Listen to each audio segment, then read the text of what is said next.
it's Sandy and AnaLynne here. And today on our little podcast, we're with our friend Kai Kaldro. Hi, Kai, how's it going? Doing great. Lovely to see you both. It's lovely to see me, AnaLynne. I can't believe I'm talking to you, Kai. I can't believe I'm talking to you. Oh man, I love what you're doing with your bangs here. It really brings out it's that green, blue, the kind of the blue green in your eyes. It's great. He's looking at my eyes and my hair. You know, your hair looks incredible. You know that, right? It's Oh, so thank you. rather flat. Oh, now we're talking. Yeah, no, I great to he's my bit Robert Plant is my biggest influence hair-wise. Alice Cooper's my biggest influence fashion-wise. So I try to kind of mash them together, see what I could do. They had like a, bastard child. That is so funny. Oh my God. Yes, you're definitely the combination of those two men. I didn't even make the Alice Cooper association, but it's so obvious. Like, dude, you, you are their child, Kai. Well, I should be so lucky, but thank you. I appreciate that. You are very welcome. So I'm gonna let AnaLynne ask the first question. Actually, I should probably let her ask all the questions. Of course, it's her show. It's my show. Absolutely. So, Kai, when did music first enter your life? That's a good question. It was always vital to me, and you know, for a long time, up until in the last year or so, I didn't actually like consider myself to be a musician. And I didn't really compound any of my musical aspirations up until about a year ago. But growing up, um, I think it all kind of started because you know, it, all the films that I was precociously consuming, they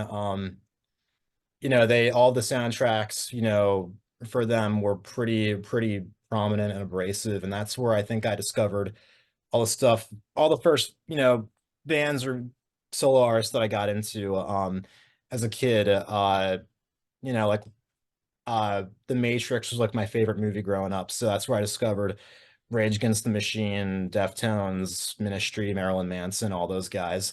And then The Crow is a huge one. That's where I discovered Stone Temple Pilots and Nine Inch Nails have a song in there too, and Pantera. So, and even kind of like things here or there, like the Smashing Pumpkins, I discovered. Actually, the first song I ever heard of theirs was the one they did for Batman and Robin. Yeah, everyone's fucking favorite. But all things considered, that song kicks ass. The end is the beginning is the end, or I think that's what it's called, and that got me hooked for life. And then I just discovered their discography in its entirety. But yeah, so but for a long time I always thought like I'm gonna, I want to be a film director and I have no place doing anything theatrical or in front of the camera. I don't know why I had that mentality. I think it was because like I was around the wrong people who weren't supportive, whether that be relatives or all the, the fucking, jealous sour grapes, these like blue balls type guy, these friends that I'd had throughout the years that I subsequently left behind the dust, thank God. But yeah, that was always a thing. And of course, I mean, as a kid, I remember, like the way that every little boy, wants to go and be a superhero. Like I was like, oh man, being a rock singer or being, like a big rock star is like, equated with that. I remember one of the first bands that I got like religiously into and was transfixed by, and I think this is pretty common for preteen boys, it was AC/DC. I remember like I would dress up as Angus Young with the schoolboy outfit for like school pictures and everything. Um, and I like would dress up as him for Halloween.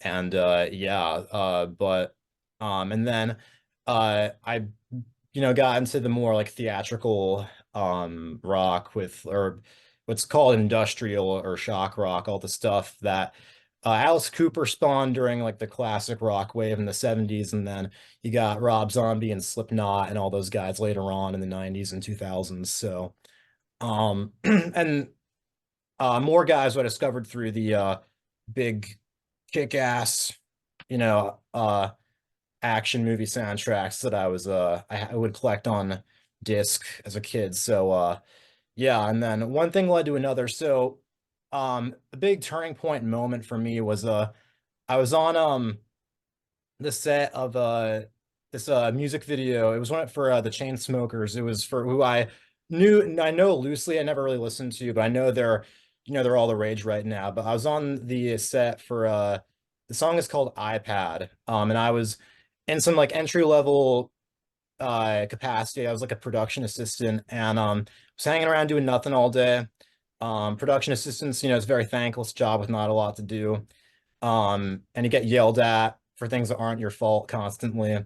But the director approached me and he suddenly was like, "Hey, do you want to be in the music video? We need more we need more folks for this like LSD, acid trip rave sequence."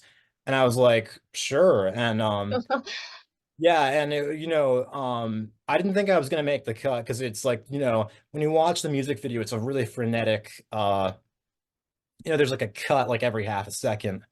Yeah, it's very they put a lot into editing it. It was shot on 35 millimeter, which was pretty cool because I got, that was pretty educational witnessing that. Because everything that I've ever done or been on set of, it's all, digital, because it's easier. But What's yeah. the difference in recording it like that? Like, what is it in the end result? What's the difference? Um, so I want to say, that's a good question.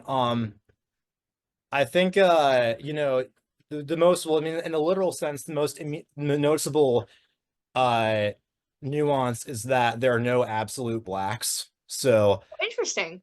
yeah, and that gives it that like, organic film You're look. right. Yeah, because with digital, typically, if it's, some standard, some big, cool, sexy, like red Komodo cam or whatever is standard now, you get like, 100%, true blacks, true whites.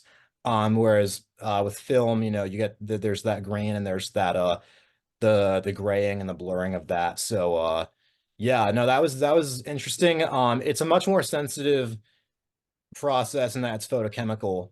Um, I don't think I'll ever get the opportunity to shoot something of my own that way, but it was cool to be on set for that. And to my surprise, I wound up in the final cut of the music video. And on the lyric video, which you can see on YouTube for the song, they made me the close up on my face, they made that the thumbnail. Oh, that's Uh, awesome.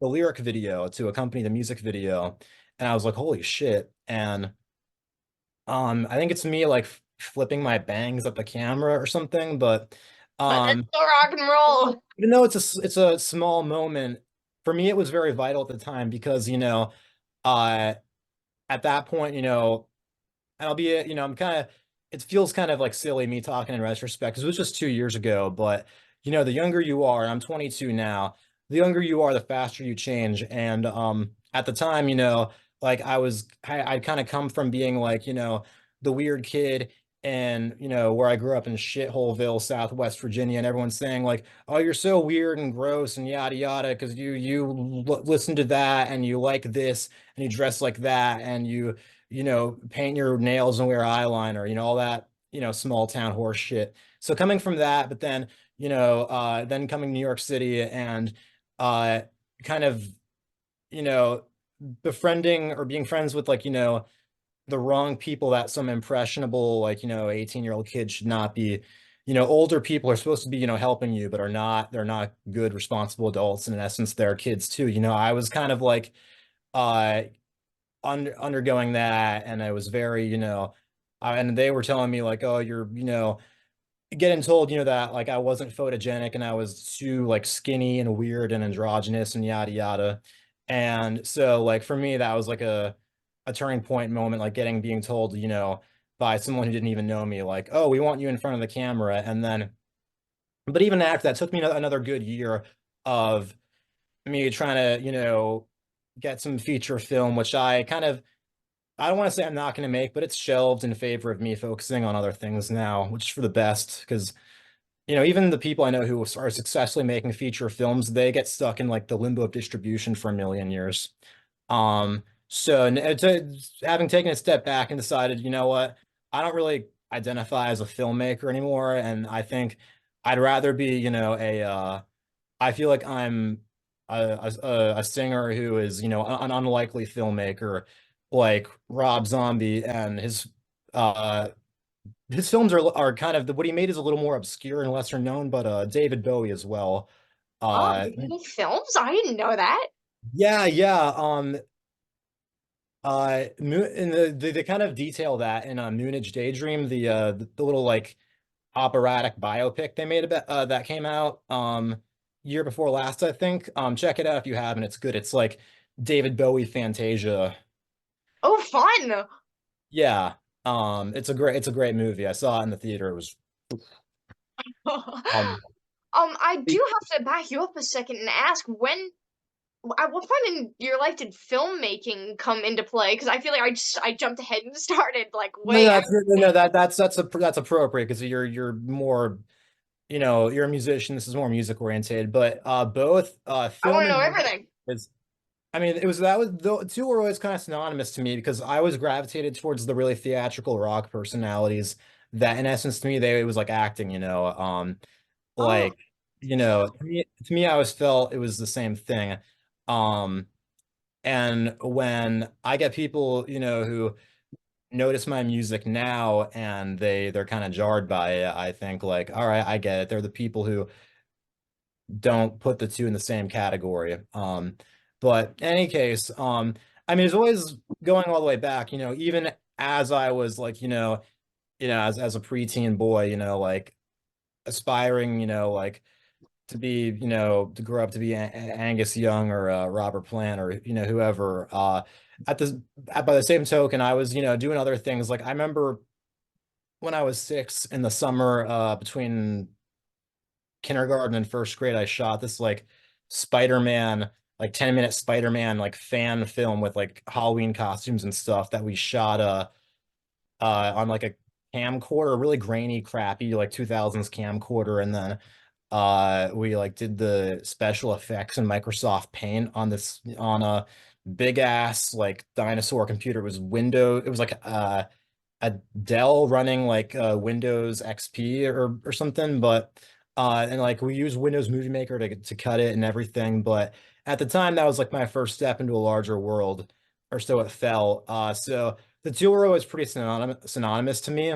Um, like I remember, I had a teacher who was really cool when I was in second grade, who like he would burn me CDs and stuff. Because he liked he appreciated my affinity for music, but he felt that I should broaden my horizons beyond AC/DC and Marilyn Manson at that age. So which it was good. He was trying to nourish me artistically as well. So that was cool. And then I remember so the two were always kind of synonymous for me, but eventually I kind of realized that like I don't be it solely being, like a filmmaker is not something I really identify with anymore. Because I went through this kind of identity crisis where all the, people who cinematically appreciated their work, like I'd watch interviews with them and I'm like, these are the most boring guys ever, like you know, I just, I don't know, like something just it wasn't doing it for me, and I didn't like where I'd placed myself, which a lot of it was never that I was like camera shy or like stage fright or whatever. Um, because I mean, I remember playing in talent shows and stuff when I was a kid. Um, but it was more so that like this weird dogma had been placed on me by people around me. Subsequently, I've cut out of my life that like, you're not cool enough and yada yada, and you're totally vain, and doing anything like where you're like performing is, it's vain and it's masturbatory and yada yada. And that I I was kind of laden by from late teens to maybe 21-ish, but then I kind of thought to myself like, you know what, we live in the current fucking world we live in, where people are incessantly posting like those little videos of themselves where they're looking at their own reflection in their phone screen in the mirror or what whatever. is that? Like I don't I consider what I do on camera or on stage, no matter how flamboyant or ostentatious to be pretty fucking modest by comparison. So I'm not gonna, you know, leave me alone. So, I have to agree with that. I and think where it's like a recurring theme though with kids and making fun of people who dig art. It's such a weird thing. It happens to me all the time and I don't get it. I think it's almost like they're afraid of the vulnerability that comes with it. I mean, to get on a stage or get in front of a video camera takes a lot. And I think they're uncomfortable with that maybe. I don't know. I think it's pretty I think so too. And I think it's really hard. I think it's really the problem is that a lot of people are consumers and they're not creators. And I'm not trying to say that with some kind of like, superiority complex, but a lot of people even unfortunately there are a lot of people I know who are talented who do create things, but they themselves are not totally comfortable with that, and they kind of capitulate to the status quo and what's socially acceptable in general discourse, where instead of sharing whatever it is they've created or they made or they're aspiring to make, they do the same thing where they come home from work and they start, just like, they turn on CNN or whatever, or Fox News or whichever big, fucking brainwashing machine is out there. And they go and they start, share, bitching on Facebook about, how everything sucks. And they reshare memes made at the expense of, uh, fucking sad face Ben Affleck or whoever, whichever, celebrity is cool to not treat as if they're also a person at that time.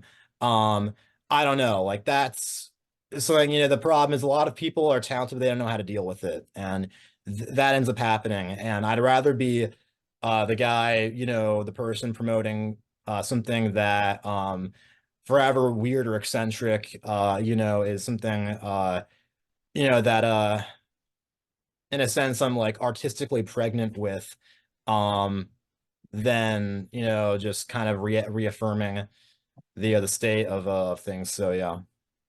I love that. And I don't think anybody has ever said artistically pregnant before. I think that is one of the greatest things that have ever been said ever.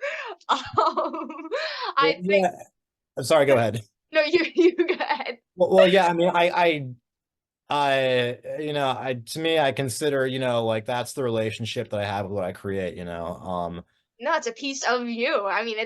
it's incredible. What you do is absolutely incredible. No, thank you, I appreciate it, and the same to both of you. I think he's talking to me, of course. They're always talking to AnaLynne. So obviously. I love the you guys have a great Howard Stern Robin Quivers thing going on here. I love it. Like It's you so get, I need to see the worlds collide and see you two versus Robin and Howard. It would get good. Yeah, that would be the dream. yeah. I no one has ever associated me at all with Howard Stern, so I mean that's his start. You're Um, both very gregarious and warm, welcoming, very open hosts, and easy to get comfortable with. Well, I mean, I don't know. I've never, I shouldn't be so lucky, but that's the impression I get from him, and that's definitely you. You embody that whole thing here. So props to you. thank you so much. Oh, that's so sweet. Oh, Kai, you're so sweet. I mean, you're terrifying, but you're sweet. Yeah, I'm glad to embody the Jekyll and Hyde. I think everyone has some kind of Jekyll and Hyde within them, what's shown and concealed and what, uh that's kind of the nature of theatrical rock, or what's called shock rock, and that it's the same thing as, like Malcolm McDowell, he's not Alex DeLarge from Clockwork Orange. He's playing a crazy character. He's a good guy, goes home from work playing whichever character. And, that's kind of where all these like, boogeymen like Alice Cooper and Rob Zombie and the Slipknot and Kiss guys, that's where, how they were born is from that kind of like misconception of what like the performers at face value. But I mean, even outside of that, like even in like the short films that I made before I reached the age of reason, before I decided, that I wanted to head down the rock and roll road. The one recurring, idea or expression or ideology that I have is, I think, everyone has a, you know, Jekyll and Hyde, I think everyone has a, you know, the constant, light versus dark conflict within them. And for however, detached from reality I aspire to make, my music or, the films that I'm in or whatever, I think that if there is one honest reflection of day-to-day life, that's it. So there you go. That is wild. I'm still learning to deal with the fact that the characters people play on stage are not necessarily them. I was expecting you to be absolutely terrifying, but you're very smart and chill and cool. Thank you. You too. I appreciate it. I think the thing is, I mean, here's the thing, I get where the kind of the discrepancy occurs because I think people naturally are kind of accustomed to music that is autobiographical, where the singer is directly the surrogate for the audience. Um, like Dolly Parton is Dolly, whether she's on the record or not. You Right. get that a lot in country music, and I think you get that a lot in indie rock, like Elliott Smith is Elliott, whether he's on the record or not. God rest his soul. And I love them both. I'm not knocking them, but I don't know. To me, it's kind of the same thing as as if like with music, as if like with with film, like saying like, oh, as an actor, like you have to play, boring guy off the street. You have to play yourself. And I'm not saying I'm a boring guy off the street, but I'm just saying like, the boy next door, like playing like just, or like if you're a filmmaker, like saying you can't make a cool genre piece. You can't make some cool, like spooky, Tim Burton, you can't create like an alternate universe. You have to make something that is directly reflective of the current reality we're in, and the whole film is your character like like cutting back to their iPhone screen when they're texting their friends, and it's like I'm not doing that. Yeah. Yeah, Wow. I think, and the problem and kind of the main thing, and I've kind of grown into it, but when I did finally start compounding my musical aspirations, the main thing, I think the for someone in the realm, kind of the niche of you know theatrical rock or metal, is that and this occurs everywhere, not just in that genre, is when you're playing a character, when you're speaking as a character, or you're speaking, say, and like when you're trying to convey irony in the first person, it's really easy for it to be like taken at face value and misconstrued. And because I know you're a real classic rock girl, so like we go back to, say, like the Rolling Stones, right? Like that their song Under My Thumb is a commentary on misogyny and kind of the hypocritical standards of women at that time, and the kind of the cliche macho male perspective. But a lot of people, because Mick Jagger is singing in the first person as the fucking asshole douchebag guy, like the kind of men who they're being condemned through that song and being commented upon and kind of you know satirized, because he's singing in the first person. Oh, the girl who once had me down. People hear that and suddenly there's this, it gets misconstrued really easily. But I think, in order to another example, speaking of Stone bands, Stone Temple Pilots, their first single was Sex Type Thing, which directly is a commentary on the sexual persecution of women and rape culture, and all those, kind of atrocities. But because the late great Scott Weiland, is singing in the first person as kind of the kind of individual they're trying to uh comment upon and condemn.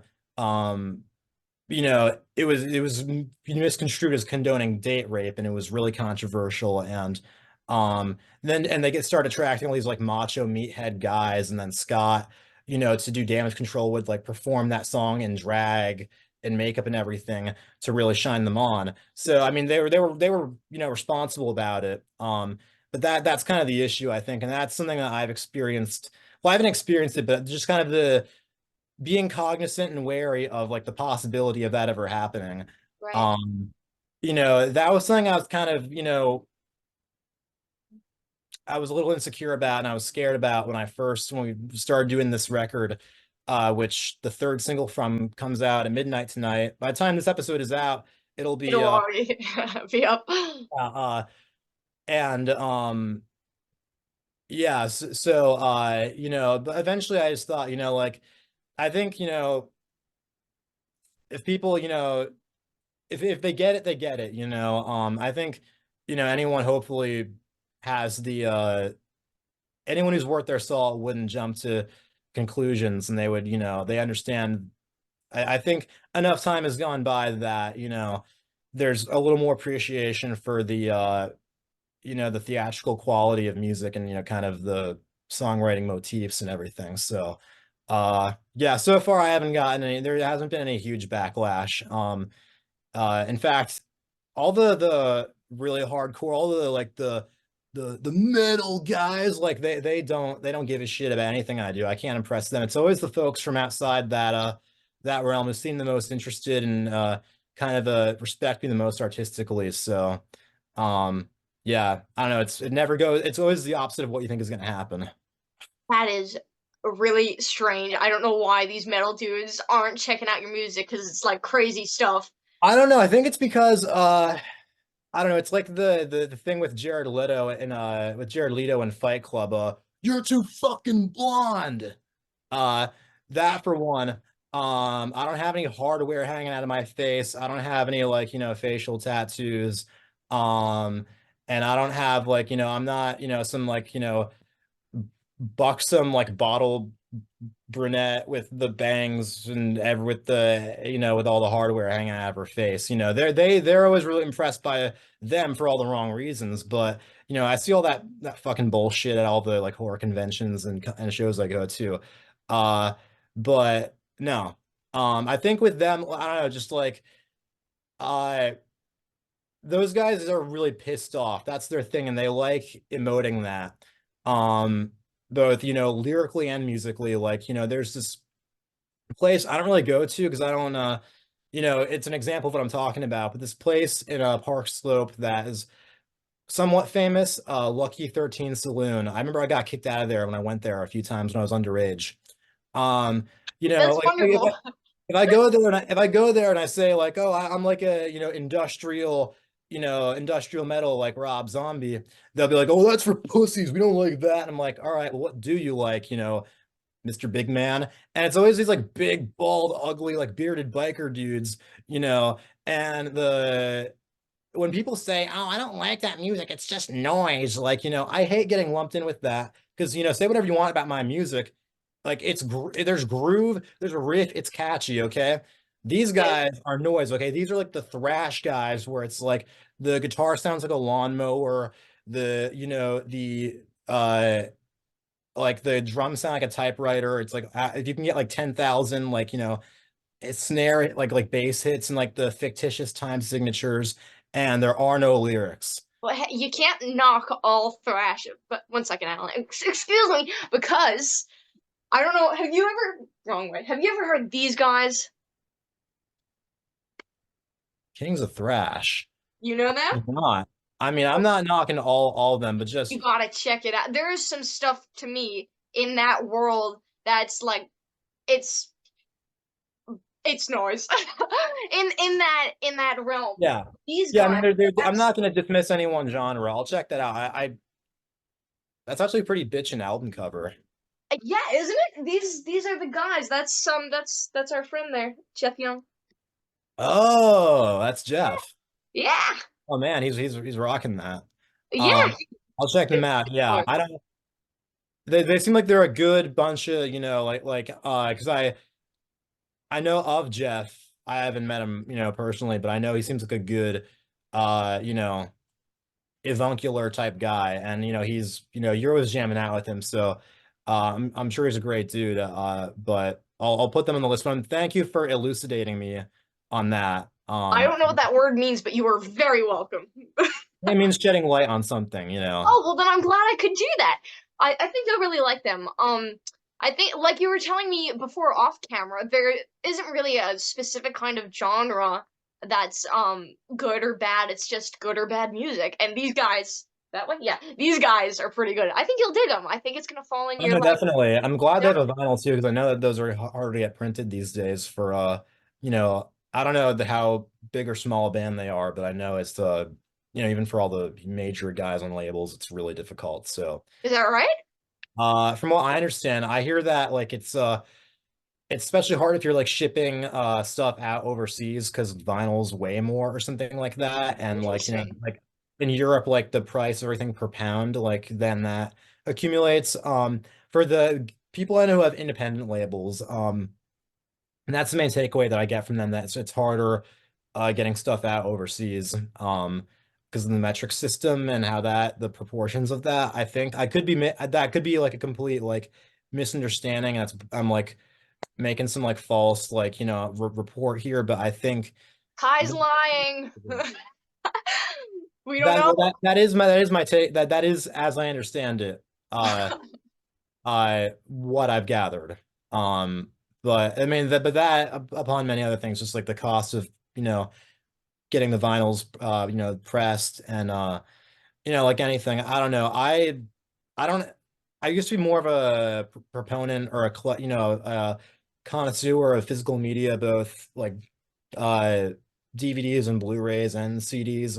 But my New York City apartment is like the size of a broom closet, so space becomes an issue, and then you have to start making some sacrifices and getting more selective about how much of that you're buying. So, but I love your collection you got going there, Sandy. Thank you. I think there's something about vinyl. You should just purchase a bigger place just for the vinyl, man. But I think there's like more depth in the records. Do you feel like that at all? I don't know why. I feel like there's something missing when you change from something that isn't change to something that isn't physical. It's like there's a kind of richness missing. I don't know. Maybe that's just me, but Um, Yeah, because I mean, I'm somewhere in the middle, because there are a lot of people who just are really dismissive of that, and there are some people who, they will self-identify as being, like discophiles, and they have like, mountains and mountains of vinyls, and um, I mean, it's not always the most practical for me, but right. I support it, and I think I don't know, it's kind of like physical film stock, like it's dirt, it's like, it's dirty, but in a, uh quote unquote dirty in a way that is organic, and it's feels, natural and earthy, whereas um I don't know, just the farther you go in time, things get more like antiseptic, and I think I don't know. I mean, like, hey, if I could record, like with an 8 track right now, I would. I think, you know, uh, it's hard for me to collect a lot of them, but if I was hanging out with you over there, on Long Island, I would say like, fucking get the physical graffiti right there, and side one, let's do it. Yeah. Oh man, we should do it. Why not? Yeah, definitely. Yeah, and do a Led Zeppelin sing along. Yeah. Oh, Um, we're gonna work on a Led Zeppelin song, right? What did we say we were gonna do? I think it was the final track on number 4. It was When the Levee Breaks, right? But I'm amenable for Yeah, anything anything good, man. of Was it uh Led? that's the final track on Led Zeppelin 4, I believe. I think you're right. I don't know. Yeah. I don't know that that was a song though, but we should do that too. Oh my God, this is gonna drive me crazy. Oh, you know what it was? It was I can't. I'm thinking of the chords, but I can't remember the name of the song. Um, it starts with two E chords. Um, um. This is so bad, Kai. I'm like the biggest Led Zeppelin fan in the world, and I can't think of the name of the song. Oh, Um, hold on.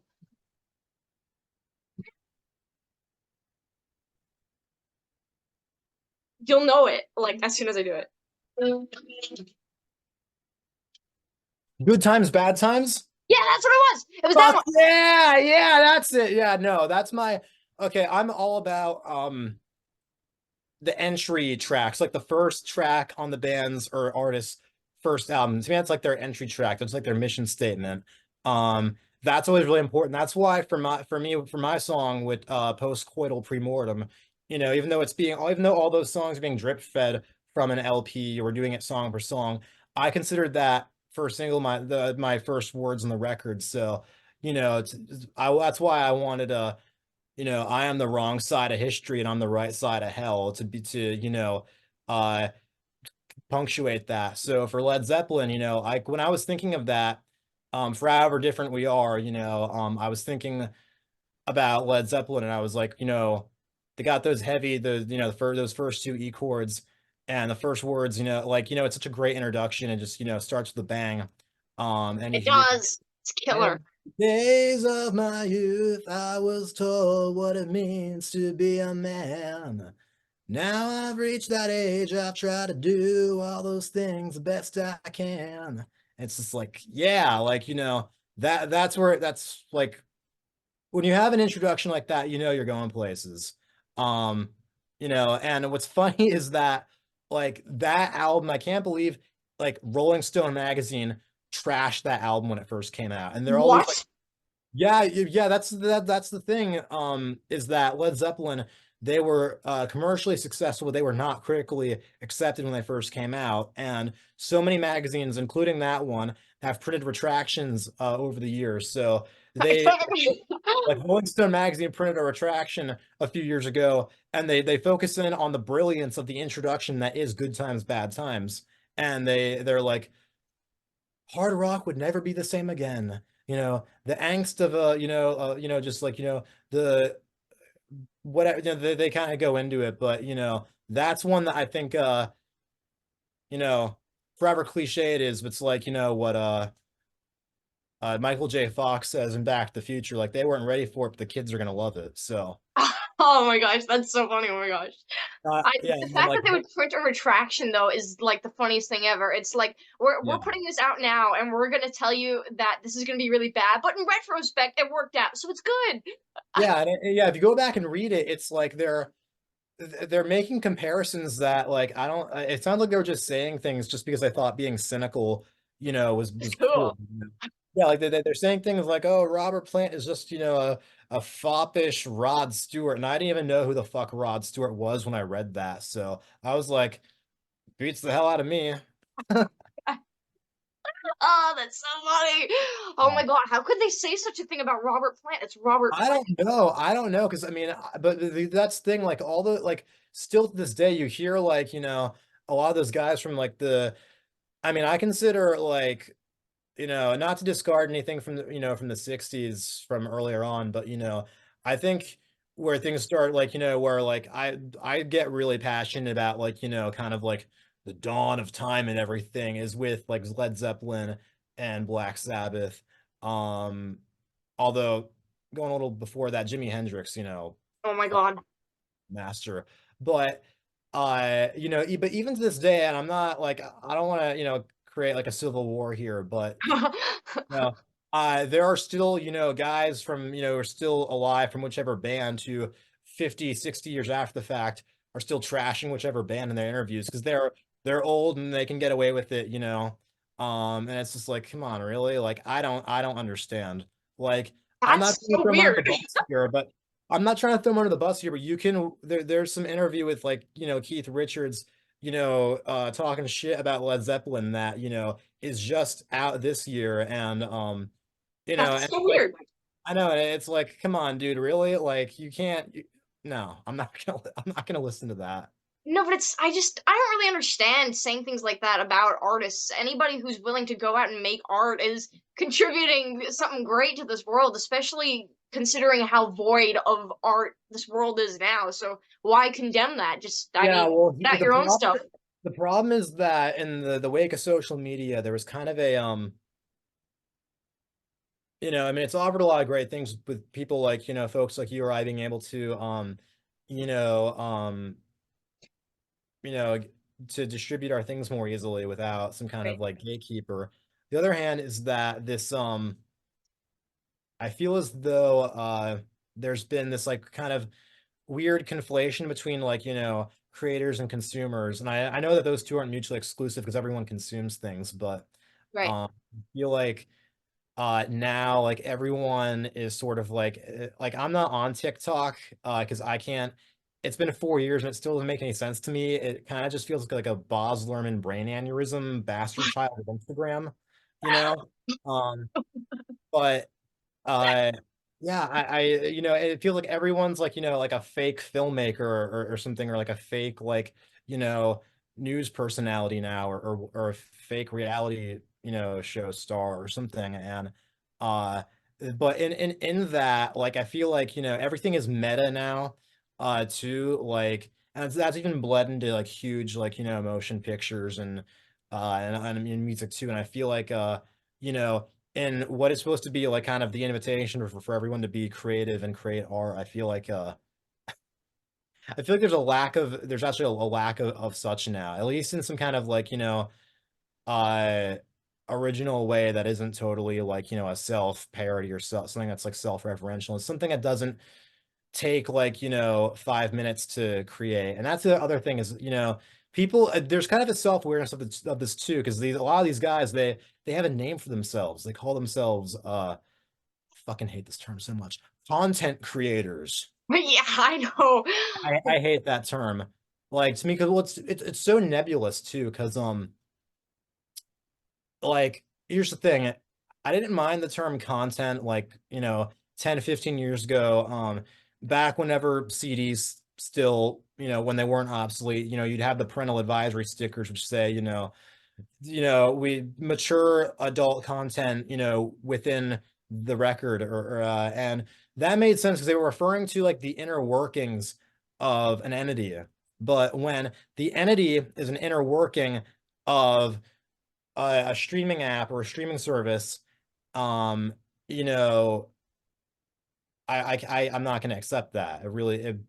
Truthfully, it pisses me off. I mean, it used to be that like, people would say, "Oh, I'm gonna," I come home from work and I watch, I don't know, whichever TV show, whatever their favorite show is. Let's say Welcome Back, Kotter, right? Yeah, your favorite. But now it's, oh, I go home and Netflix, or I go home on HBO Max, and it's like no one. It's like there's less of a, people don't care about like what they're watching or they're consuming now. It's something that, it's just like the inner workings of the machine. And you get, those rows, when of like the columns per genre when you go into uh whichever streaming service or, music service. And which, I mean, I get it's basic common sense, just, utility, but like to me it reminds me to some extent of like another brick in the wall by Pink Floyd. It's like, Oh my because God, that's perfect. it's literal bricks in the wall of like the columns, like, when you're scrolling, down, and then you can scroll sideways, just like, and it's content now. And it's like, no, emotion, a gazillion dollar, however much or how little even, film you make, a motion picture that, has acting, cinematography, sound editing, whatever. Same with music too. You can't call that content. It pisses me Bro, off. it's But life. It's like you did you ever watch the movie The Wall? yeah, I did when I was very precociously. I watched that when I was 11. And 11. Oh my God. yeah, and the scene with when Pink, or whichever the main character, he brings the groupie back to his hotel room, and he like smashes the TV. I remember, and he like shaves his My eyebrows. favorite acts. Yeah. Yeah, that left an impression. I haven't seen it since. I should go back and revisit it now that You definitely should. yeah. But do you remember the scene with all the school children that walked in faceless and they put them all into this machine where they were pretty much like ground up into like just nothing? Yes. That's Yeah. kind of what that term, well, actually, just any of these streaming services, I feel like that's what they've done to art. It's just like, it, I guess it's kind of another reason that I like having these physical copies so much I because do each too. Yeah, album no, is we're on has been the same chosen. page. Yeah, because I think what you and I have in common is that we know, like, we go into those things using them, like, to see if, we're not going to accept just anything that, they have to offer, that we want to, usually there's something specific you're looking at, you're seeking Right. out. like for me personally, like for instance, one of my favorite movies is this little Irish independent movie. It came out like maybe almost 10 years ago now, but it stars Ivana Lynch, best known as Luna Lovegood from Harry Potter. And the way I discovered that was because at one point in the last few years I was like, oh man, Luna Lovegood was always my favorite Harry Potter character. Like what else did Ivana Lynch do, or has she done? And I go into IMDb, I'm looking at her or sorry, not her discography, her filmography. Right. And I'm like, oh, what's this? It's, this big award-winning independent production. And then I go and I research it. It's available on Amazon Prime. So I log in there and I pay however much for the digital copy of it, which then I've watched like 10 times in the subsequent few years because it's just that damn good. And I'm not trying to sound like self-important, like, oh, I'm a connoisseur, but a lot of people don't have that mentality. And they're that a lot of people are like, okay, whatever is not, available at all on here, and it's number one, I have to dig that deep for it, on whichever streaming app, I'll settle with that. And instead of, the day, like, back in the day, oh, like I go home and I watch my favorite show, Welcome Back, Kotter, or The Brady Bunch, or The Partridge Family, or uh, yeah, yeah, yeah. I know you had who was it, Dan or Danny. Danny? You had him on. I know he's one Yes, of I your did. That was the wildest interview, man. That was sure. crazy. Yeah, You see it? I did. No, I watched that, and that led me back to Ryan Roxy. So Oh, yeah, he really? with the roster. Yeah, Oh, fun. I'm so glad that you saw it. Oh, that's good. Oh, no, that he was did, so he did weird. He great. interviewed me. That was crazy. He Um, was he's a good dude, I can tell. But that's the whole that's the whole thing, is that like that's sort of the weird homogenization that we've come to. And I feel like when you had record stores and video stores, people would go and they'd have to really look for something they were interested in. Um, yeah, and totally. I think that I definitely missed that. You've got a lot of big pretentious words. Oh But yeah, what's my favorite really pretentious word? oh, come on, give it. Tell. Because it pertains to me. It actually it's a word that is used in reference to using big pretentious words, I think. What's that? Loquacious. What's that? Say it again. Loquacious. I don't actually use that, but So this is the first whenever time. I want to, well, if I'm doing like a caricature of some like kind of like bougie, like pseudo-intellectual type guy who's all like, oh, well, to be fair, you have to have a high IQ to comprehend the loquacious, unbeknownst nuanced complexities of Italian neorealism, my dear boy. But I'm sure to a plebeian like you, who feasts on those ever so decadent and ostentatious action pictures with Keanu Reeves, it seemed all but a real bamboozling diggity dance of tomfoolery. Hot one, hot two, I need a Charleston chew. Like, I don't know. That's a good one for those kind of routines. Can I include that in the interview? Go for it, because what was I saying about what was I doing when I was trashing all the metal guys who I don't get along with earlier? They don't emote very much. They're no fun. Go for it. I'm all There about you having are emoting. not That was even as myself, but yeah. well. I mean, you're an actor, and there it was. There was I an. need I need like the monocle and the top hat and the cane. The Oh my cane with God, that would the be like Mr. Peanut. yeah, yeah, no, exactly. Oh, by the way, have you noticed like any guy who walks just fine but carries around a cane for aesthetic purposes, you can't really trust them. Is that right? Yeah, I mean, unless you're like, doing it like, for theatrical, you're in a theatrical setting, it feels a little strange. Yeah, I think I have to agree with that. Like, what is the purpose? It's an I don't aesthetic know. thing. Apparently, like it's a real pimp thing. It's a what?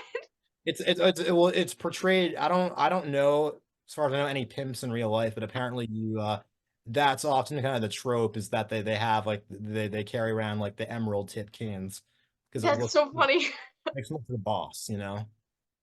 Oh, that's really funny. I've never actually paid attention to that ever, but now I'm gonna have to start. Well, I mean, you live in New York City, right? You probably see that a lot. Yeah, but we're not quite in that era anymore. Like I haven't seen Harvey Keitel like Taxi Driver as a I think the character's name is Sport. I've never seen one of those guys. I've never seen uh I don't know. If you ask me, there are plenty of pimps who like you don't know are pimps. And Are you one? they sneak them into like kids movies and as like, and as like a PG pimp. And like A PG pimp. the kids don't get it, but the adults, the parents are like, oh shit, it's a pimp. I want to say something like the cartoon characters who James Woods has voiced are totally like PG pimps. Hades and Hercules, he's totally a pimp.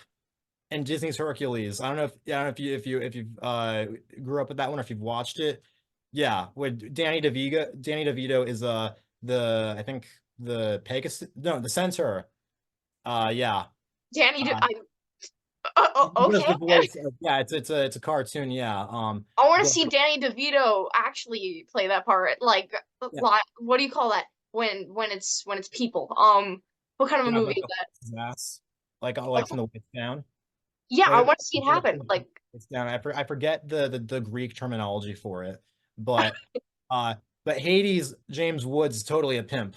He has that like sleazy like used car salesman thing going on, and then another Stuart Little too. Uh, the live action Stuart Littles. I don't know it's been if a you while, but I've seen those.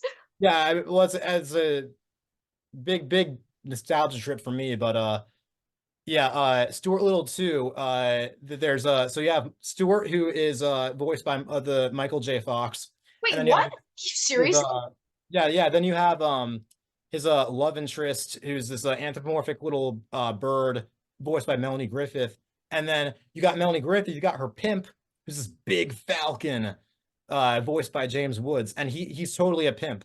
Like the first time like how it all begins is like Stuart is driving his little car down the street and then suddenly she appears out of nowhere, she falls like into his car and she's all injured and she's like, help me from the falcon who's chasing me, and then they escape, and she's like, can I crash at your house? It's totally like a risky business or like Jodie Foster and Robert De Niro and Harvey Keitel and Taxi Driver. The same dynamic, I promise you. It ends a little more, wholesomely and family friendly, but it's the James Woods voice Falcon is totally a pimp.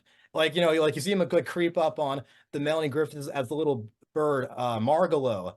And when she's taking a bird bath, and she's like, "Oh, you scared me." And he's like, well, "What can I say, honey? I'm a scary guy." And he's like, "Man, look, you're not here to play around. You're here on business, okay? And remember, you gotta be more grateful because I fished you out of the gutter. I let you stay in my nest. I shared my worms with you, and I even taught you a trade. All I'm asking for is a little upkeep, baby." It's totally a fucking pimp. And this flew past me as a kid. And I rewatch it as an adult, and I'm like, "Oh man, this is pretty genius." Okay, why do you know so much about this movie? Like, you had a very in-depth, like, I just felt like that was a wild experience. This is a talent I've always had since I was a kid. Is like kind of replaying movie monologues or scenes, verbatim. Um, I just liked it as a kid, but secondly, I think it was because I was born in New York City, but then when my family moved down to Shitholeville, nowhere Southwest Virginia, when I was 4, um, kind of the all the New York City set movies, the live action Stuart Little's being amongst them. Um, that those really I would rewatch those pretty longingly because they I remember I was homesick and they remind me of home, and they were like those and the first few Spider-Mans with Tobey Maguire, which were huge for me as a kid. And even like really like kind of New York City things that were like of the time but are not real reputable, like the American Godzilla remake from the late 90s with Matthew Broderick. Even that, it reminded me of home, so that's what, and so homesick and longingly, I would watch those as a kid obsessively, being like, someday I'm going back there. And it was a long, hard road out of hell, but out of Dixieland. Actually, not even fucking cool enough. That shithole wasn't even cool enough to be Dixieland. But yeah, eventually I made it back, and uh, Stuart Little, amongst many other things, was somehow a nourishment along the way. That is so fun. It was Stuart Little that kept you going. And considering Amongst how many things. hard heavy metal you are, that is an incredible juxtaposition. Yeah, see, I got, I have a multifaceted, uh, I got kind of a Jekyll and Hyde thing going here, but yeah. Yeah, you're not getting that. Oh my god, that is so funny. Um, oh my god, I was gonna say something and I totally just blew it. I totally just lost it. It's all Oh, your good. fault. You talking about just Stuart Little and it's I don't gone. know, those are good. Gina Davis is the mom, and she's great. I don't know, you know Gina Davis? I don't believe I do. Do I? Okay, she, if you saw her, she's been in a bunch of stuff over the years. Beetlejuice, she's one of the two. Okay, she's in Beetlejuice. She's in a number of things. Thelma and Louise, she's in there. Susan Sarandon. Yeah, Susan Sarandon. I know her. yeah. Okay, so it's got her. It's got those are for being these like kind of quote unquote disposable family films, which I don't know, they were pretty CGI heavy for their time with all the anthropomorphic animals for 25 years ago. So, um, I don't know. I think they kind of hold up. If I had kids, I would regard them as the more uh intelligent thing to show them. Anyway, Oh my god, this is so funny. I I was not can't. expecting to go down this road. This is amazing. No, we have gone where no man has gone before. You know what I was thinking when you were telling me about Stuart Little? You really dug into your Kai Kaldro voice. When you were giving me that dialogue between all those characters, you got that very husky growly thing going, and I think that should be your next single. I Oh, think it should be a dialogue of your interpretation of Stuart Little. I'll have to roll back the tape for you. That was pretty heavy metal Stuart Little. hey, I'll take that. I think that'd be very avant-garde and European. I think. Well, not I experimental maybe. I don't know. Well, it's funny you said that it's funny you mentioned that because in essence, how we all kind of got where we are now with this song that's coming out at midnight, His Girl Friday the 13th. Um, I wanted to kind of do like a Rob Zombie type thing where I sample obscure audio clips, kind of non-distinct lines from older movies that I'm passionate of. And I wanted to have some of Grace Kelly's lines from Rear Window in the new song because that when she's I don't know how familiar you are with the film, but when she's bantering with Jimmy Stewart about the schematics of you know they're solving a murder mystery together as a romantic bonding experience. um she says like, oh, you're not up to date on your private eye literature because it's always the girl Friday who rescues the detective from the clutches of the seductive showgirls and the overpassionate daughters of the rich. And I thought, oh, that sounds like really sexy, especially for the prudish times that were the 1950s in film. I want to use, I want to sample that.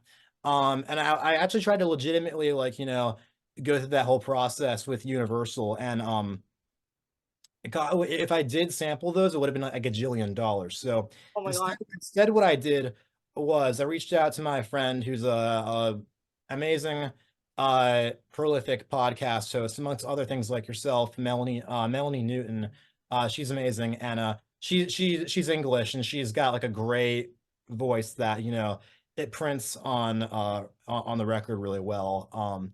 And so I got her in, and she recorded a few different recreations of lines from Rear Window, and we tried to filter them so they sound like clips from old movies that were dug out of the archive, and that was a lot of fun. And it's a lot more ultimately it was for the best because it was more collaborative. And I got to, learn a few things, and I got to involve, a really talented person, and a good friend of mine, in the process. And Yeah, no, and what I like is that, she's English, and the film, my song, uh, the song itself is kind of I mean, it's meant to be pretty, like over the top and theatrical and campy, but if there is an element of like, kind of something cerebral in there, it's kind of a commentary on like, the hypocrisy of, like, what is a very American thing, which is, censorship, and how, you know, violence is less censored than sex is. Yeah. And the current state of affairs, well, actually not current, it's been going on for a long time. What you see in throughout the generations in Hollywood, where you go back to the 1940s and 50s, where the Hays Code for how prudish it was, and how in general, like sex and violence, everything was censored back then.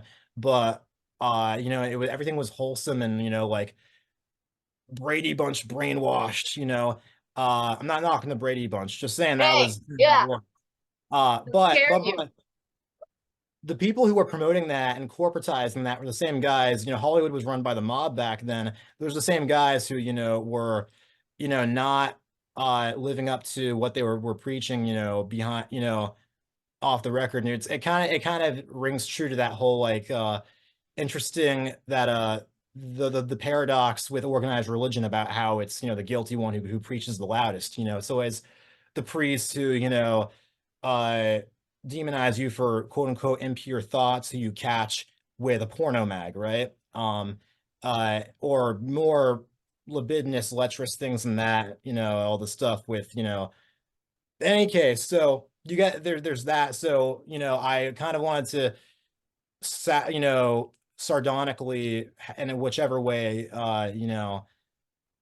shed a light on that, because there's there's a million miles and miles and miles of all these harder rock and metal songs out there that are uh trying to cross blades with organized religion, and like, oh fuck this, fuck that, and the devil's where it's at, and yada yada, and you know love plenty of that, but it's been done before, and I wanted to you know to kind of there, I feel like there are other things that were the world at large is laden by, that you could definitely take the same stance towards, and it would be an original thing. I mean, and then the other, by the same token, and the current state of affairs, I think, is that you know, there's a lot of people out there, with in kind of the mainstream media in Hollywood, who it's become really trendy to try to, pay lip service to certain causes and certain groups of people as social currency.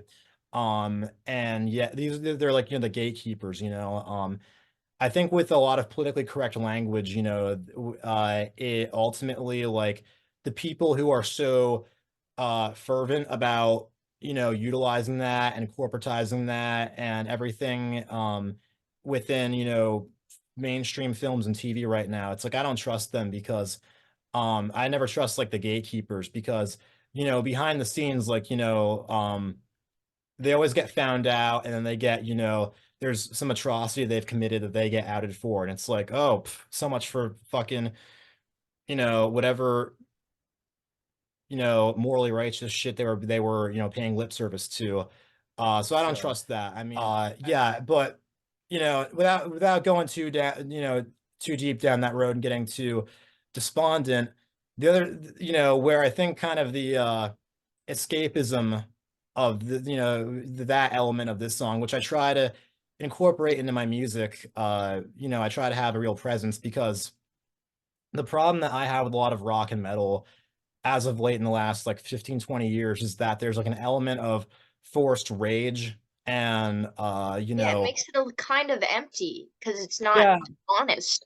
yeah, there's like forced rage, forced angst, and Yeah. I sympathize with that, because I get it, because the world can really suck as we've established. But I think the idea should be to transcend that and make something that is otherworldly, and I don't know if you know, I mean, I don't know that like the kind of the world building that has gone on in my, throughout this record of mine. I don't know if it's the world that I want to see, because it's very, it's it's weird and dystopian and it's inspired by horror and film noir and everything, but I think it's a more entertaining one though than the one we live in. And the idea kind of here, the in a granular perspective, the what I thought was I'd like to see the world where like, whichever, like the good old boys, the cigar chomping Hollywood scumbags who, of course, from going off the 1950s caricature, which, it's still prevalent now in some other form, but where you get the good old boys in the suits, and they're chomping cigars and they have their Botox, trophy wives with the augmented who are bored sitting there filing their nails, and they're all at that like round table at the back of the lounge, and they're breaking bread with their saying cheers to the whichever gangsters their friends and hang out with, taking that whole kind of very cliche image and being like, all right, well, what if it's a lounge that gets terraformed into a haunted house and they all are mutilated and brought to justice by a bunch of, like freaks and ghouls and, like kind of the kinds of characters you associate with horror and heavy metal. And you know, you pose the question like, all right, well, who are the real monsters? Um, That's so Rod Serling of you. is it? Yeah, like that twist on reality. That's wild I'll stuff. take it. Yeah, I think so yeah, that was sort of the was my mentality, like all right, because I think generally I try to, keep it, out on some distant planet, but I thought, okay, like this song was kind of an interesting challenge of trying to, reflect something that, I'm seeing anecdotally uh that, is detestable and trying to find some way to put, uh translate it to like, okay, what wouldn't it be, something that's cathartic and gratifying, or some kind of, to anyone who either is privy to that same perspective or they maybe unfortunately been like a victim to some, to that kind of thing. Trying to I don't know, it's kind of like with any great like fantasy or horror or whatever kind of genre franchise or musically speaking, trying to and musically speaking, like, you go back to all, David Bowie's stuff, all the kind of concept heavy pieces, like Life on Mars, that was my favorite songs as a kid. And I think, the idea, the kind of the story it tells of, the girl in the small town and she's, trouble at home. And then there's this whole other world out there, like, uh, is there life on Mars, and then this kind of conflation of like, all the stuff that David Bowie probably, had seen and been through, all the everyday menial shit. But then compounding that with, going out, you know, into, kind of world building, and creating an alternate universe musically and telling a story. I love just the idea of a concept album, like a rock opera in general. And that regard, like the Hunky Dory album and the Rise and Fall of Ziggy Stardust, have always been really influential to me. As You well know, as, you know that concept album, which one is that? Tommy by the Who? Oh, now we're talking. Yeah. Never saw the cover. What'd you say? I never saw the cover, but I'm sorry. You can't have seen and heard everything. That But blows my mind. Wow, I guess this world of digital music, you don't ever have to see the co I just never even processed that. Man. Wow, that's wild. that's why we're here talking now. We're learning from each other. Yeah, it's true. It's happening. Yeah. But no, that's a classic as well. My favorites ever. Important. Yeah, this has been a really it's been an interesting experience trying to do something that's so like ambitious and granular, but with limited means. Because obviously, it's not, the going into the studio and locking yourself in there for a few weeks and like going through the trials and tribulations of doing like, what you traditionally hear with any kind of record, trying to do like, a rock opera, but where it's like where every song is drip fed as a single and it only goes up to about 8 songs perhaps, like it's been a bit of a challenge, but I mean, I think in my own right I've learned from it, and it's in a sense, I've embodied whatever I think I've needed to musically. Like, it's like, for instance, say it was a totally, big, studio backed, label backed thing, and I'm there in the studio, and I got all the resources. One of which was one thing that I've wanted in my life, and and some of the songs that we have released so far, singles, is like I wanted like female backing vocalists. We're on a budget. It's just like Right. 3, 4 guys there. Then we have a someone mastering this over in LA. Um, so, but what I went up, coming to was instead, and it's such a, kind of a juxtaposition for me being a rumbling bass baritone guy, but I would, work real hard to expand my vocal range to try to go into falsetto for the what would be the female backing vocals. And on one hand, yeah, you can tell that it's a guy in falsetto doing it. But on the other hand, conceptually in the lyrics and the songs and the music video we shot, where, I'm playing, the character who has a bit of a split personality, kind of it got a David Bowie Ziggy Stardust thing going on there with where the two characters are divided by one of them I think is kind of like there's like a Norman Bates alter ego thing going on, but instead of his female alter ego, who's the violent one, being like a senile angry old lady, it's a this like really glamorous hot blonde who's going and fucking gouging guys' eyes out and stabbing them to death with a sigh. So you know I think the idea of having, like that, like quote unquote female alter ego thing also reflected, in the vocal range and everything, where it's like, yeah, you can tell, it's a guy, but it's a male vocalist, but he's opening up that range and furthering, the kind of the characters within the track itself vocally. It was all the better for it. I wouldn't have wanted it the other more compensated traditional way. I think you know, it worked out. I think finding ways, whether it's music or acting or theater or film or anything, I think finding ways to kind of creatively, artistically rebel against your whatever monetary or time stipulations you have. That's sort of, the basis for my career thus far. No, but and we're back after large technical difficulties in a new position, but we're still here with Kai Kaldro. And what the heck were we talking about? What did we say we were going to talk about? So we were talking about, I was talking about how I was able to rebel against creative limitations, or artistic limitations when it comes to time and budget, by me embracing both musically and on camera androgyny, for lack of a better term. I think yeah. um but yeah, it's worked out, and yeah. Yeah.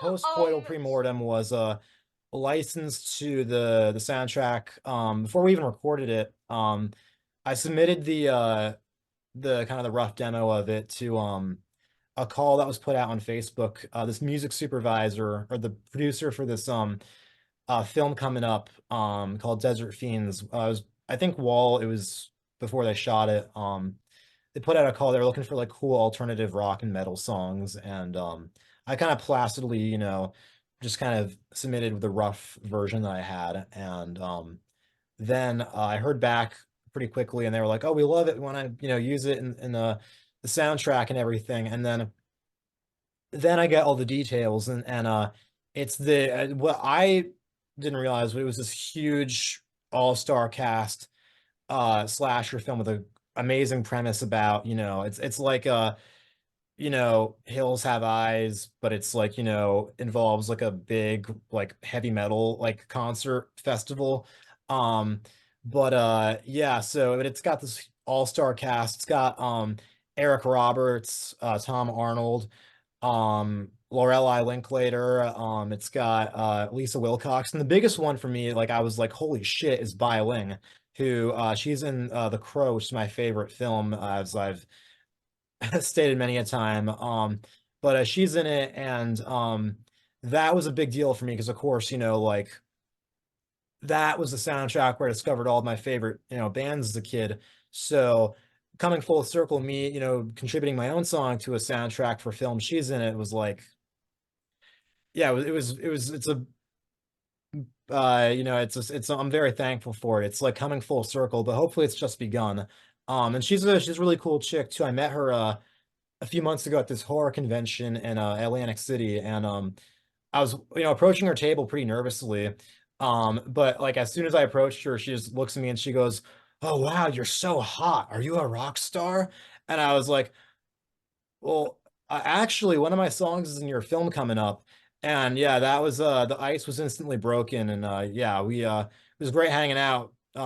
She's a very open person. It's really it's great hanging out and talking to her. And yeah, that first interaction was like, boy, this boy's dream came true, that I would have never anticipated that as a kid. um so yeah, it was one of the best moments ever. And yeah, so that's coming up. I'm not sure, I think it's gonna hopefully gets distribution. I think they're kind of in negotiations, but hopefully it comes out in the next year. And then the producer, Nicole Vegas, who's become a very close colleague and great friend of mine. Her and the director Sean C. Phillips are in production on their new film. I think it's called Skate to Hell, and they're going to shoot that later on this spring. And I'm hoping to both contribute more music to it and also get in front of the camera this time Yeah. for whichever role, however big or small. We're still kind of in negotiations about that, but regardless, I can't see what they end up shooting. And the song and the new single that comes out at midnight tonight, or whenever everyone's watching this episode and when it airs, but His Girl Friday the 13th has been also licensed to a film that has some of the same creative family, called The Farmhouse Murders, and that stars Marlon Taylor, who was Mike, one of the kids in the original Stephen King's It miniseries from the 90s, with Tim Curry as Pennywise. And Larry Hankin, great character actor, is in it. And he's been in many things, from Escape to Alcatraz to Friends to Breaking Bad. The main thing I knew him from, I recognized him and I was like, no fucking way, was he's the cop in Home Alone who Miss McAllister, Kevin's mother, who Catherine O'Hara, she calls up when she first realizes the horrible mistake that has happened. And he keeps asking her all those stupid, irrelevant questions with that very like, okay, ma'am, yup. And I remember cracking up at that as a kid. So yeah, another surreal soundtrack opportunity that I'm very thankful for. And they're shooting that locally, I think around here, or maybe over in Jersey. So if I can get on set for that in any way, I'd be thankful to as well. But regardless, yeah, I'm looking forward to that. Apparently, it's going to be pretty prominent. Like it's going to be in the end credits, and it's going to be used at one point when I think one character is like, kicking a bunch of gangbangers' asses. So, Oh, uh, fun.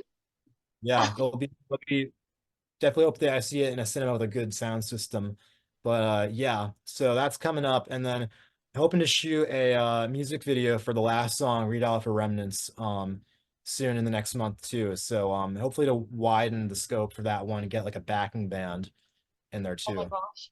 I'm kind of in negotiations with a few different folks for widening the cast and having on like guitar and bass. Yeah, fingers crossed. Fingers crossed, toes crossed. What did I say before? Eyes Eyes crossed. crossed. What was that? Eyes crossed. That's what I said. Oh, I hope that works out. I think what's I'm just thinking about like our conversation as a whole right now. Like you're so diverse with everything. I mean, you go from a filmmaker to I guess a music maker. And you've got so much knowledge and experience in so many different things, and you do an incredible metal Stuart Little impression. It's like what can't you do? That I didn't realize I was gonna be doing that when I came on today, but I was glad to vocalize that. Yeah. Um I'm so glad it happened. yeah, we'll have to like recreate some Stuart Little dialogue audio clips because I keep doing that with Alfred Hitchcock's movies. We got Melanie, my friend Melanie doing the British reimagining of Grace Kelly's Right, yeah. in the new song coming out. But yeah, if we do something with Stuart Little, yeah. Hopefully the estate of E.B. White doesn't come for us, but that'd be cool. Oh my God, that would be the most incredible thing ever put into a heavy metal song. You realize that, I right? think so. Yeah, that'd be very avant-garde. It would absolutely incredible. This has to happen. You have to make this happen. I will. Yeah, Oh, I'm getting Ralph S. Mouse, the mouse with the motorcycle. We're getting him in there too. yeah. Yeah. You know so much about this. It blows my mind. Like, I wonder how many people realize that you're a Stuart Little connoisseur. Like, is this you should be putting this in your bio. Yeah, what is it the little family? What is it their catchphrase? Little hi, little ho, little hey, little ho. That could be pretty metal. That like, if that's like the hook, and I'm like little hi, little ho, little hey, little ho, do do do do do. That I think it'd be pretty bitchin'. Oh my God, I'm gonna fall over. That is that was magical. You realize that? I mean, I think so. I put out like clips of things to advertise my podcasts to Oh get yeah, people to watch it. yeah. That's it. That's what's going out there. Okay, great. I'm looking forward to it. That's the most original Sit thing I've here. had to offer. I'm back. I'm off the floor. It's incredible to be here. Yeah, I know. All right. So actually, this is probably going to be our final question here. Um, but take this wherever you want and go for it, AnaLynne. Kai, what are your words of the wisdom to the world? Um, so two things. For one, I think it doesn't matter what you like. It matters what you are like. I think I mean there that's kind of a variation of pretty common sentiments like, actions speak louder than words, or you get like, the Batman version of that, like the it's not who I am underneath, but what I do that defines me, you know, but I think you know, I've made really positive relationships that have been amazing, both personally and professionally and artistically, all of the above with people who I never would have suspected.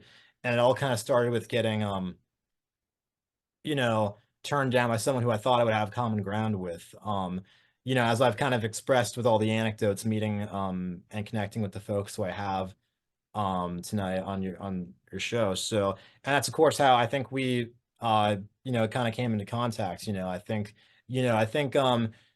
you end up learning things from the people who you don't have things in common with, and that's like the connective tissue with people when it comes to, I mean, just hanging out or doing something, like creating some big, huge musical or cinematic production. And yeah, I think so yeah, there's that. And I think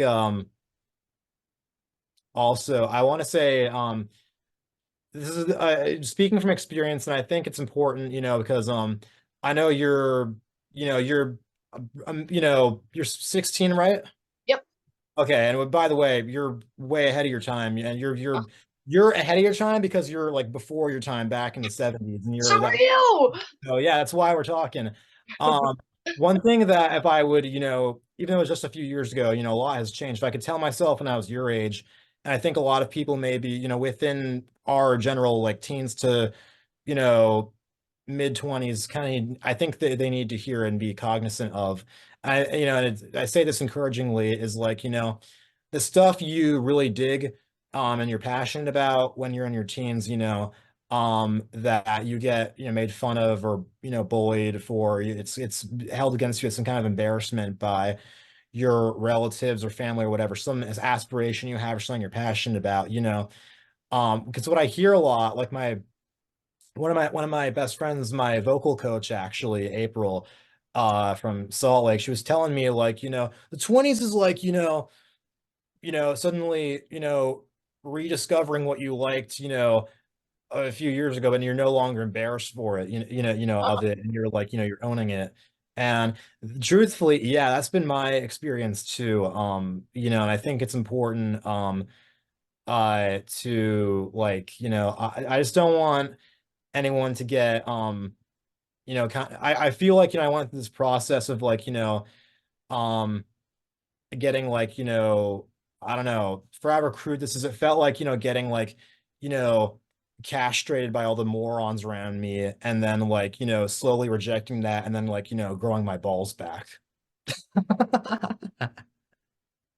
I, Let me know if that's too lewd to air. Let me know. I no, can. that is so funny. I'm absolutely putting that in. You have no idea how much I'm putting that in. Yeah, yeah, but no, no, I mean, like, and it felt like, I don't know, it feels like, like when the like You'll never be able to top that. You know that, right? Like that was it's the like when most the definitive. superhero, like, they put the costume back on again after, like, giving up or whatever, but then they're like, they have to do that to, like, actually become themselves in the first place. So um that's what I equate it to. And I think so for everyone, for you and any of the, folks within our age range watching the show, I just want them to consider that before going and deciding they're not going to pursue the career they want, or before, like, ripping all of the posters for the band off their walls and throwing out the CDs because they got tired of getting made fun of for it, and they're, like, succumbing to peer pressure, which, unfortunately, that's something I experienced. And thankfully, I developed, I moved out of where I was, and then I got better at, standing my ground, and having, um knowing who I was in general. So it was a long process and a long time coming. But if there was anything, I feel like, and